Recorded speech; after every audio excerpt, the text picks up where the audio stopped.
कभी सोचा है कि जब दुनिया के देश डेमोक्रेसी को संभाल नहीं पा रहे थे, तब हमारे देश ने उस डेमोक्रेसी को ज़िंदा रखा।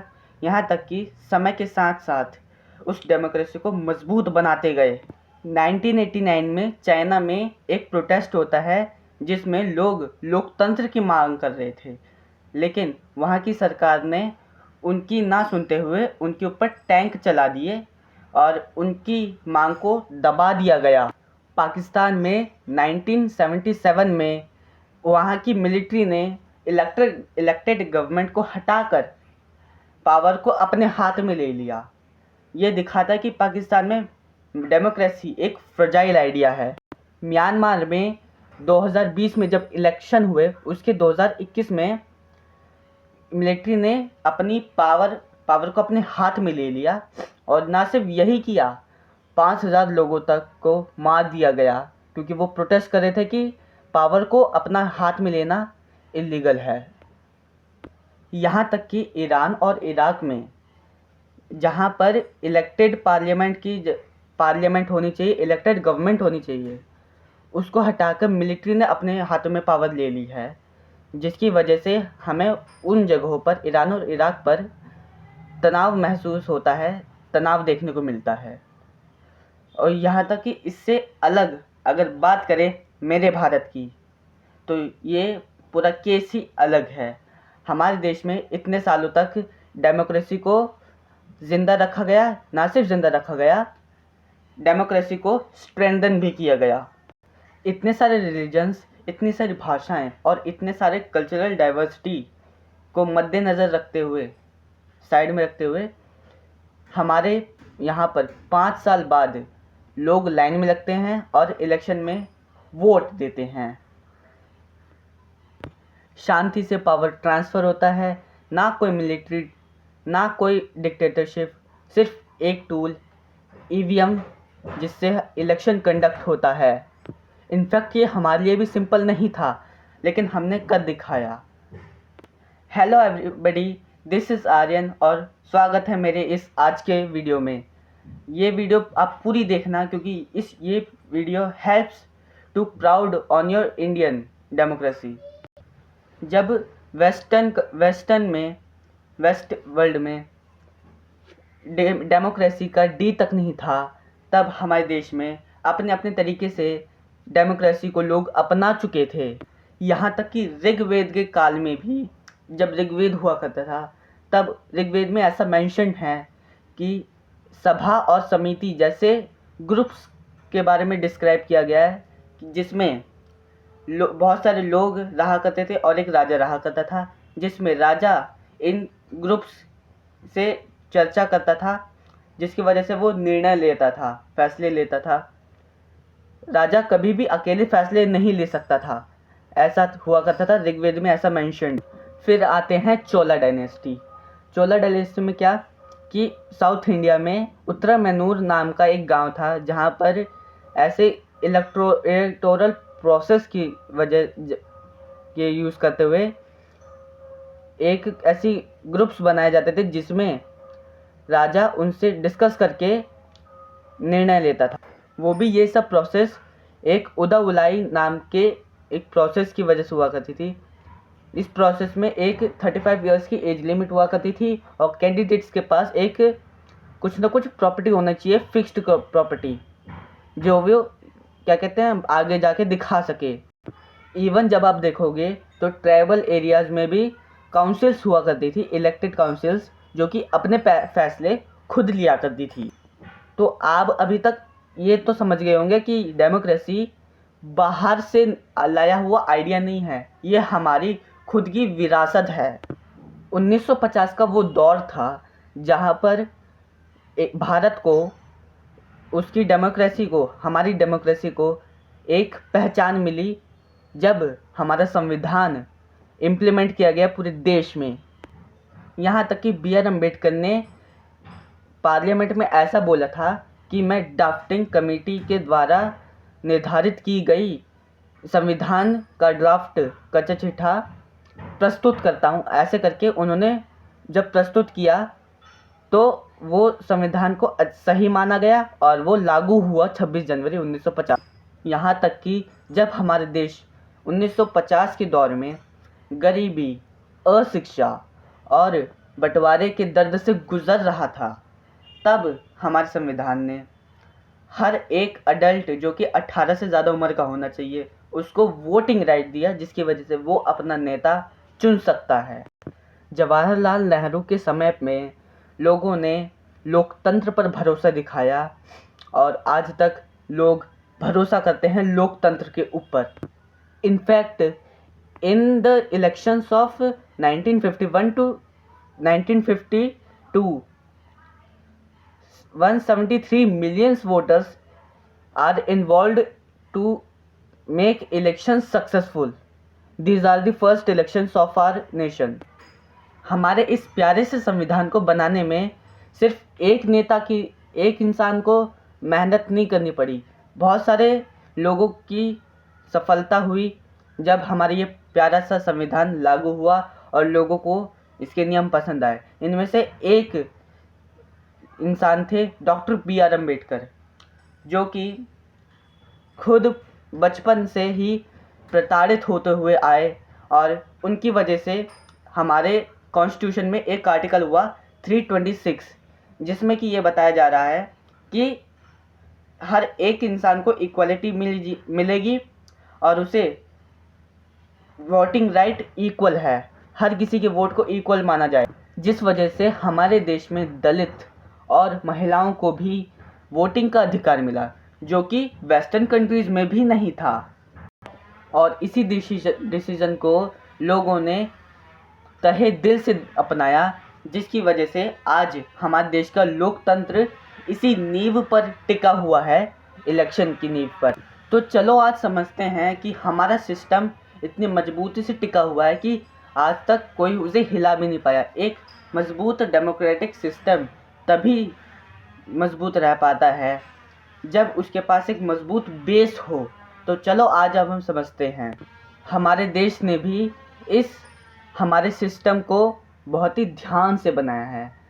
उस समय के ब्रिटिश काल के इंडियन सिविल सर्विसेज सिस्टम को इवॉल्व करके आज का हमारा इंडियन एडमिनिस्ट्रेटिव सर्विसेज को बनाया गया है।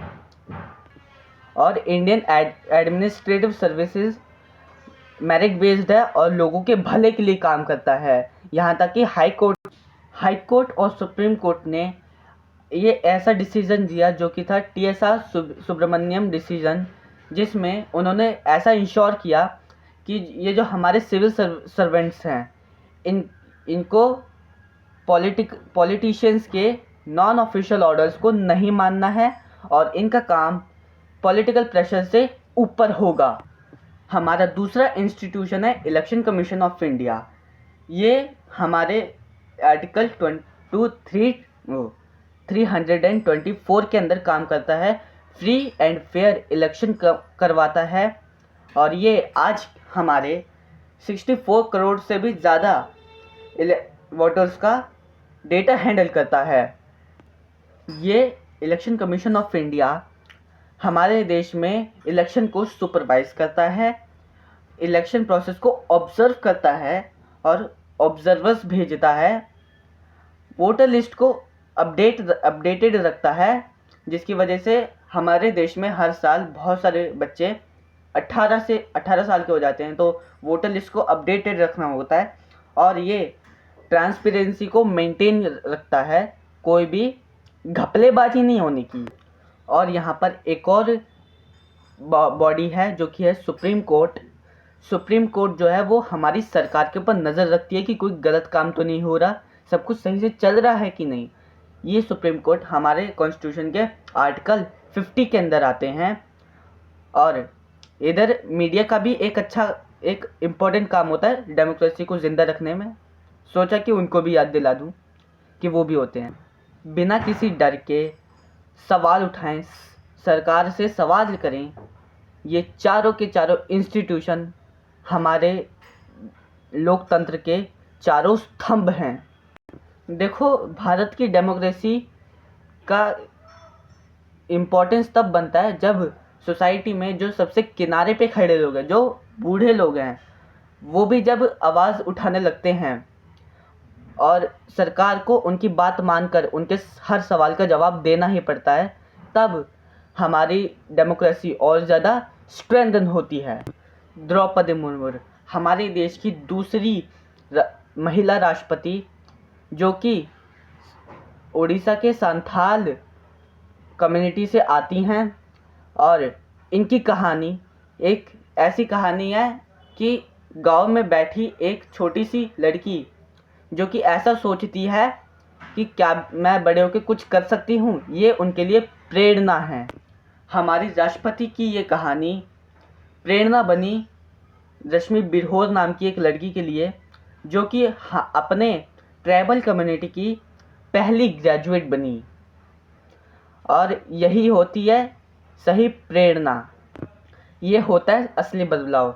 सोचो कि जहाँ एक ट्राइबल कम्युनिटी की एक छोटे से गांव से आने वाली लड़की जो इतना बदलाव कर सकती है, तो ये दर्शाता है कि हमारे देश में रहने वाले युवाओं के लिए विकल्पों की कमी नहीं है।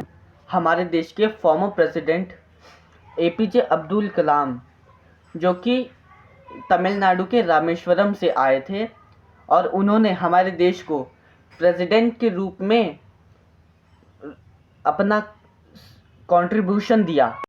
एक इंटरेस्टिंग फैक्ट बताऊं, गांव के लोग ज़्यादा वोट देते हैं इलेक्शंस में एज़ कम्पेयर टू शहर के लोग, क्योंकि गांव के लोगों को ऐसा भरोसा है हमारे डेमोक्रेसी पर कि ये सिस्टम हमारी सुनता है, और गांव के लोगों को भरोसा है as compare to citizens of cities.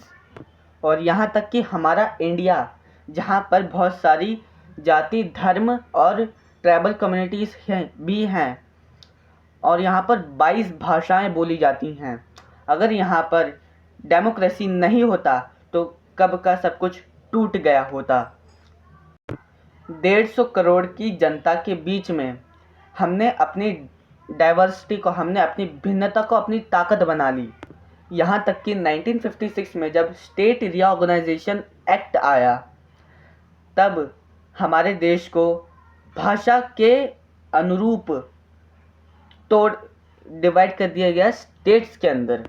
Article 29, article 30, article 345 और आर्टिकल 347, ये वो चारों आर्टिकल्स हैं जो कि हमारे देश में माइनॉरिटीज़ कम्युनिटी और माइनॉरिटी लैंग्वेजेस को एक्सटिंक्ट हो जाने से, गायब हो जाने से बचाव देती है, प्रोटेक्शन देती है। पहले हमारे देश में 14 शेड्यूल लैंग्वेज हुआ करती थी और आज 22 हो चुकी हैं। ये दिखाता है कि हमारे देश की हर भाषा महत्वपूर्ण है। हमारे यहाँ मल्टी पार्टी सिस्टम है, जहाँ पर रीजनल पार्टीज़ अपने लोगों की आवाज़ बनकर उभरती हैं और सरकार से सवाल करती है। हमारे संविधान के हिसाब से ग्रुप के अंदर डिसीजन लेना इम्पॉर्टेंट हो चुका है हमारी लॉ मेकिंग प्रोसेस में, और यही हमारे लोकतंत्र को ज़िंदा रखता है और मजबूत रखता है। हमारे यहाँ आर्टिकल 370 हो या 371 हो, इनमें हमारे देश के स्टेट्स को स्पेशल पहचान दी जाती है। देखो, हमारे देश ने ऐसा प्रूफ किया है दुनिया को कि डेमोक्रेसी सिर्फ सरकार बनाने का ज़रिया नहीं, बल्कि ये लोगों को सर्विसेज प्रोवाइड करने का भी एक ज़रिया है। और जब इसमें टेक्नोलॉजी जुड़ जाए तो ये सर्विसेज पहुंचाने का मेथड और भी ज़्यादा स्ट्रॉन्ग हो जाता है। आज हम इलेक्शन में EVM ही नहीं, VVPAT भी यूज़ करते हैं, जिसमें जो वोटर्स हैं अपना वोट को वेरीफाई कर सकते हैं कि उनका वोट सही जगह गया है कि नहीं। और यहाँ तक कि हम अपना आधार लिंक्ड DBT सिस्टम से देख सकते हैं, और सब्सिडीज़, पेंशन्स और स्टूडेंट्स की स्कॉलरशिप्स उनके बैंक अकाउंट में आती हैं। और इसी मेथड ने हमारे देश की गवर्नमेंट के 3.48 लाख करोड़ रुपीस को बचाया है। आज हमारे देश में आधार वेरिफिकेशन 48% से बढ़कर 97% तक बढ़ चुका है। और जो डॉक्यूमेंट्स गवर्नमेंट से रिलेटेड डॉक्यूमेंट्स जितने भी हमारे रिलेटेड, उनको हम उमंग और डिजी लॉकर के थ्रू भी हम अपने मोबाइल में डाउनलोड कर सकते हैं। यही है डिजिटल डेमोक्रेसी, जहां पर लोगों को सेवाएं उपलब्ध कराई जा रही हैं डिजिटली, और इसमें ट्रांसपेरेंसी काफ़ी ज़्यादा है, जिसकी वजह से जो नागरिक है अपने मोबाइल के ऊपर ही गवर्नमेंट सर्विसेज को अलॉट कर सकता है। इंडिया ने डेमोक्रेसी की सिर्फ बात ही नहीं की, बल्कि इन मेथड्स का यूज़ करके डेमोक्रेसी को स्ट्रेंथन किया है, धरातल पर उतार के लाए हैं डेमोक्रेसी।